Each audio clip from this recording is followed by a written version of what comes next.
حضرت ابو ہریرہ رضی اللہ عنہ سے روایت ہے، اللہ پاک کے آخری نبی حضرت محمد صلی اللہ علیہ وآلہ وسلم نے ارشاد فرمایا کہ جب تمہارے حکمران تم میں سے بہترین ہوں اور تمہارے مالدار تم میں سے سخی ہوں اور تمہارے کام تمہارے آپس کے مشورے سے ہوں تو تمہارے لیے زمین کی پشت اس کے پیٹ سے بہتر ہے، اور جب تمہارے حکمران تم میں سے بدترین ہوں اور تمہارے مالدار تم میں سے کنجوس ہوں اور تمہارے کام تمہاری عورتوں کے سپرد ہوں تو زمین کا پیٹ تمہارے لیے اس کی پیٹھ سے بہتر ہے۔ ترمذی تشریح، یعنی جب تک تمہارے بادشاہوں اور حکمرانوں میں تقوی اور دینداری رہے گی، امیروں میں سخاوت اور خدا ترسی رہے گی، اور تمہارے گھروں کے کام گھر والوں کے مشورے سے ہوں گے اور قومی کام قوم کے مشورے سے ہوں گے اور ملکی کام ملک والوں کے مشورے سے ہوں گے، تو اس وقت تمہاری زندگی موت سے بہتر ہوگی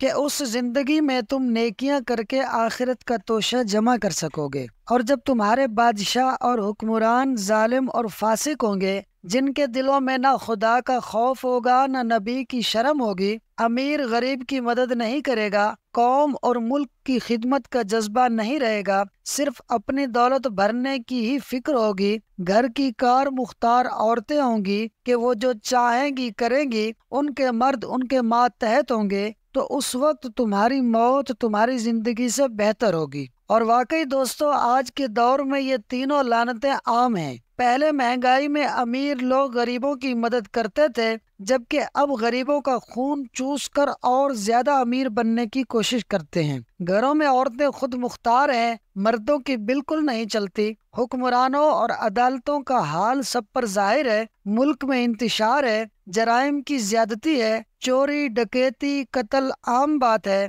آج انصاف ملتا نہیں بکتا ہے۔ انصاف کے لیے لوہے کے پاؤں چاندی کے ہاتھ نوح علیہ السلام کی عمر چاہیے۔ اللہ پاک سے ہی فریاد ہے۔ آج کے زمانے کی زندگی فتنوں سے گھری ہوئی ہے۔ انسان گناہ زیادہ کرتا ہے اور نیکیاں کم کرتا ہے۔ ایسے دور اور حالات میں یوں لگتا ہے کہ جو مر گئے راحت پا گئے، کم از کم مزید فتنوں سے تو بچ گئے۔ ہم اللہ پاک سے عافیت کا سوال کرتے ہیں کہ وہ ہمیں فتنوں سے محفوظ فرمائے اور ایمان پر خاتمہ فرمائے، آمین۔ دوستو، ویڈیو اچھی لگی ہو تو فاسٹ سنو یوٹیوب چینل کو سبسکرائب کر لیں۔